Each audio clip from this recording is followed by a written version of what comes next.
Janet Roderick is the State Director for the Arkansas Small Business Technology and Development Center, housed at UALR, serves the entire state through satellite offices. Welcome to the program. Thanks for being here.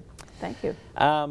Full disclosure, I want everybody to know at home that I am on your advisory board, but I'm a big supporter before I was ever on your advisory board, but I'm happy to do that, and I promise I will be a better member in the future. So. Well, good. We've got that on film now, so we'll hold you to it. Before we dive into what you guys do at the ASBTDC, I want to talk a little bit about your background. You used to be in Hawaii and Alaska, and how did you find your way to Arkansas? Well, I like to talk first about how I got from Alaska to Hawaii, and I always say it was a long, cold winter, and everybody nods their head yes. I was the state director for the Alaska ASBTDC program, and they began advertising to start a new program in Hawaii. I applied and interviewed there and got the job. Then I like to tell you that I was on the rainy side of the Big Island. So people say, why in the world did you come to Arkansas? The rainy side of the Big Island has 211 inches of rain a year. Wow, you couldn't move the office to the sunny side of the island? No, no. So when the position opened up in Arkansas, and they had an SBDC here for several years before I arrived, I knew it was a good program, and I thought, what a great place to move to. So I interviewed and got the job. We don't have as much rain, and we do have some decent weather. It gets a little hot in the summertime. Let's talk about what used to be the SBDC. You now call it the ASBTDC. The T is obviously for technology. Why did you guys feel it was important to insert that into the name? Well, the T was added about 5 years ago, and we added that T and became a fully accredited technology program because we knew that small businesses, number one, needed to learn how to apply technology to help them be competitive in the small business arena throughout the country. And then also we wanted to help specifically work with small technology firms that were emerging, both those that are in small firms now existing, and to help transfer that technology that universities help develop to the small business community to help them succeed. Give me the 100,000-foot elevation view of what you guys do at ASBTDC, the services you provide. First of all, we don't take our own advice, obviously, or we wouldn't have such a long name. But we provide management and technical assistance to small business. We provide free individual consulting, low-cost training, and market research to help people identify where their market is, where their business is. Well, before we dive into some stats, I just want to get kind of some general impression from you about what you think is the state of small business in Arkansas right now. You're where the rubber meets the road. You see people that come in your door day in and day out. Kind of anecdotally, what are you kind of seeing these days? Well, first of all, we're seeing kind of an improving small business climate.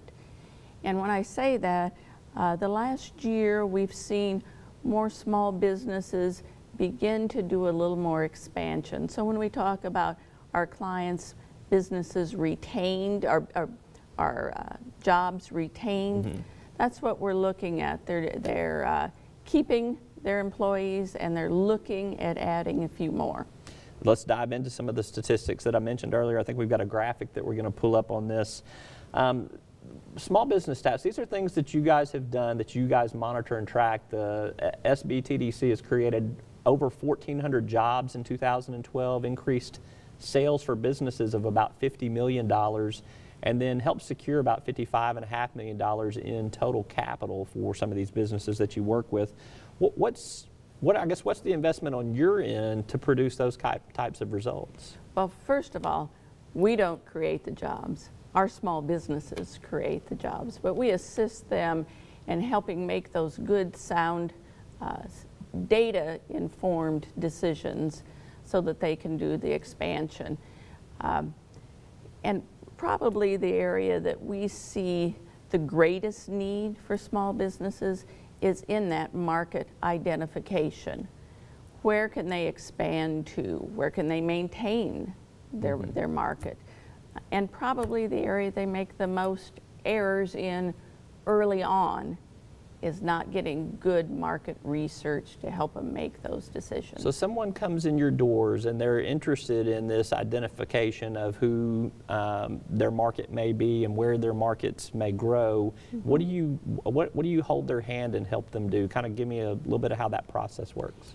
Well, we subscribe to a number of market research databases that help us overlay, for example, information on buying habits of certain types of people and relate that to where their business is located. And when we talk about buying habits, we talk about what do those people read? Do they have families? Are they buying things for small children? Do they eat out a lot? What do they eat when they eat out? How much money do they usually spend? So we help those businesses make informed decisions to begin with, where they might want to locate their business so that they have access to that target market. From there, it might be a business that's thinking about expanding. They're already been in business maybe 15 or 20 years, and they know they want to expand, maybe add another restaurant. Maybe they have 2 restaurants and they'd like to add another one. That same type of data helps them make an informed decision on where to locate that next restaurant so it would be most successful. Your consultants help with that. Is there a fee for that? No, we don't charge for our services. We are, if you've grown up in rural America, you're probably familiar with cooperative education or co-op extension services. That's what the university uses to help farmers make decisions on what to grow and how to grow it.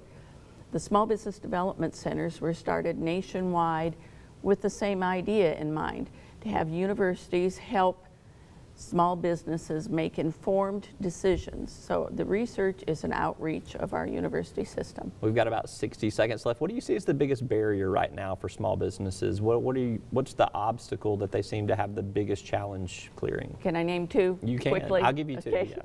Yeah. One is access to good employees, good trained employees.